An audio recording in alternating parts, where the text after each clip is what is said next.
ময়দানে যে শত শত মানুষকে পরাজিত করেছে, প্রকৃত বীর সেই ব্যক্তি নয়। প্রকৃত বীর হচ্ছেন ওই ব্যক্তি যে তার রাগের সময় নিজের রাগকে নিজের নিয়ন্ত্রণে রাখতে পারে। ইয়ামলিকু নাফসাহু ইনদাল গযাব।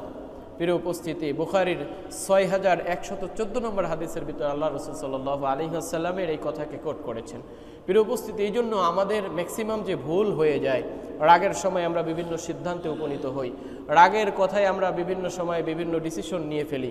সুতরাং আমাদের রাগকে যদি কন্ট্রোল করতে পারি, বিনয়ী হই, সহনশীল হই, প্রতিক্রিয়াশীল না হই, তাহলে আমি একজন আদর্শ মুসলিম হতে পারবো।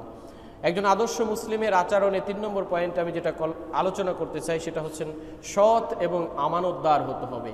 সৎ এবং আমানতদার হওয়ার ব্যাপারে আল্লাহ রাব্বুল আলামিন বলেছেন, ইন্নাল্লাহা ইয়া'মুরুকুম আন তুওয়াদ্দুল আমানাতি ইলা আহলিহা।